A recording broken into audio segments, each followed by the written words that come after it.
umakyat na sa 10 rehiyon sa bansa ang matinding napinsala ang sektor ng agrikultura dahil sa El Nino. Pagtitiyak naman ng Department of Agriculture, puspusan ang kanilang pag-agapay sa mga magsasakang apektado. Si Clazel Pardilla sa sentro ng balita, live.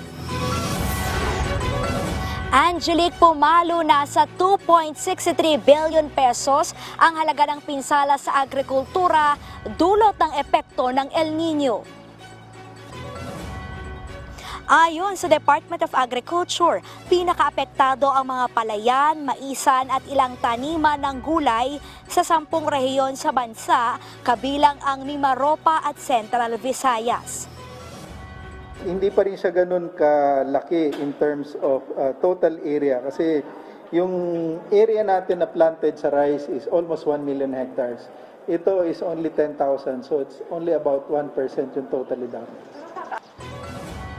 Pero umiiral pa rin ang epekto ng El Nino, kaya inaasahan ni Agriculture Secretary Kiko Q. Laurel Jr.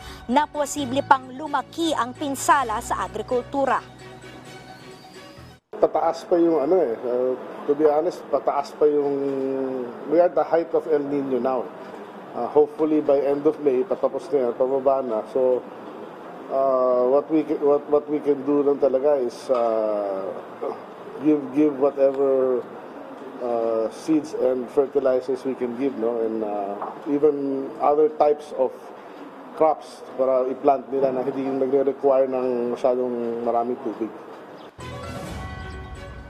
Higit 1 billion pesos na halaga ng tulong ang naibigay na ng DA sa mga apektadong magsasaka gaya ng binhi, pataba, patubig, pautang at insurance. Positibo ang Agriculture Department na maabot pa rin ang 20 million metric tons na palay production ngayong taon.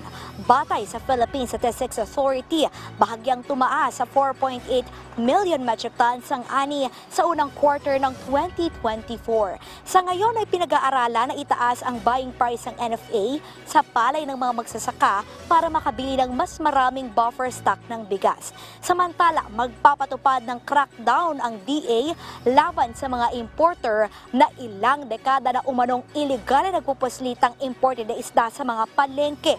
Alinsunod sa Fisheries Administrative Order, ang mga inaangkat na galunggong, bonito at mackerel ay nakalaan lamang sa canning, processing, pati na sa mga institutional buyers. Pinasususpinde ng ahensya ang pag-issue ng import clearance sa mga naturang isda, maliban na lamang kung gagamitin sa paggawa ng delata. Identified naman most of them, but of course we have to do our audit, diba? I mean, to be fair to everybody na ayaw naman natin tamaan yung legitimate naman, diba? The way to deal with this is cancellation nga of galunggong, mackerel and bonito. Technical, alam ko lahat ng kalokohan na nangyayari dyan. Angelique, pinalalakas sa Department of Agriculture ang enforcement team para labanan yung crackdown nga para sa mga importer na iligal na nagpupuslitang mga isda sa mga palengke. Alinsunod sa Fisheries Administrative Order 195 Series of 1999 ay posibleng maharap sa hanggang 8 taon na pagkakakulong at 80,000 pesos na multa ang lalabag sa naturang kautusan. Angelique. Okay, so Clay, bukod dun sa nabanggit mong 1 billion pesos na suporta ng Department of Agriculture, meron pa bang nakaabang na pondo ang DA para masuportahan din ng mga magsasaka kung sakali mang lalagpas pa ng end of May ang epekto ng El Nino?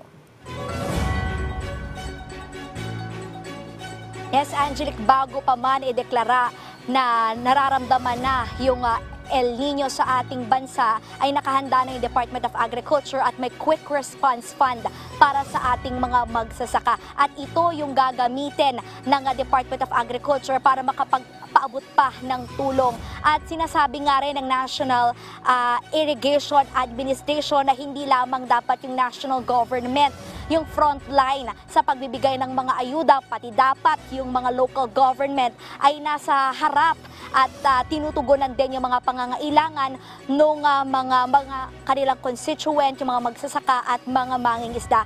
Pati naman yung mga LGU expected na may mga QRF fund, lalo na kapag may mga state of calamity, pwede na yan ma-access. So kapag lumaki pa yung agricultural damage, tiyak na may pondo pa para sa ating mga magsasaka na maapektuhan ng kalamidad. Angelique? Okay, maraming salamat sa iyo, Clazel Pardilla.